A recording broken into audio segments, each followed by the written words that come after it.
I'm not going to be using CTA anymore. This is going to be hard, so let's just get this over with.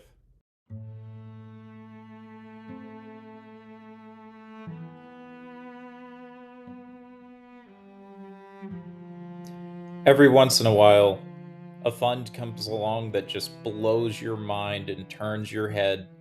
And CTA was one such fund from Simplify. I mean, look at how it compares to DBMF, which is the boring aggregate index like fund that samples across the whole managed futures space, or at least the 10 to 20 largest CTA managed futures funds. You can see here that the blue line CTA is really outperforming the red. But I had to stop and ask myself, why am I putting my fate in the hands of a single manager? Why am I taking on single manager risk? Jack Bogle and Buffett and the great luminaries would be sorely disappointed in me, for sure, because it's common knowledge that this kind of success from a single fund manager, it's vanishingly rare to continue forever. And right now, CTA has been on a great run. So, unlike a lot of investors who will make an emotional decision at the bottom, I've got to make a rational decision at the top. CTA has been performing exceptionally well, but will it continue?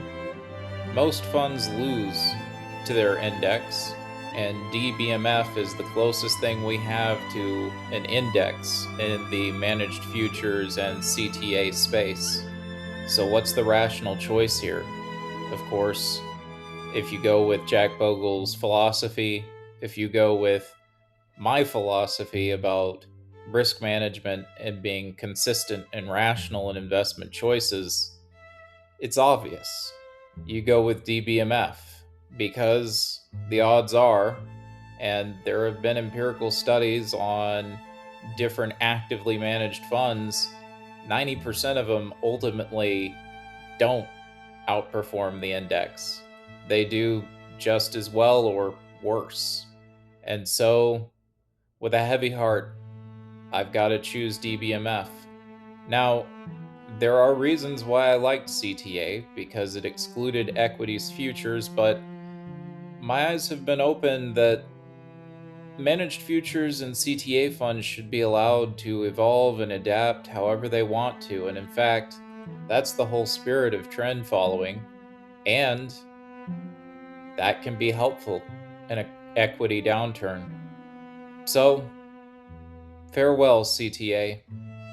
I will now be using DBMF.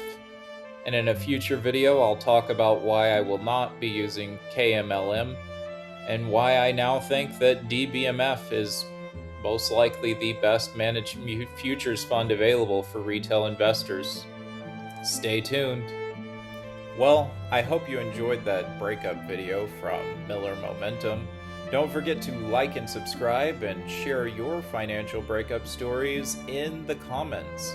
Was there a fund that you had to say goodbye to even though you really liked it? I'd like to find out. I'll catch you next time on Miller Momentum. We've got some exciting videos coming, the Immortal portfolio, and also a deep dive into DBMF and a reevaluation of the managed futures space, and also an in-depth look at why I don't think KMLM is going to be the best choice for most investors.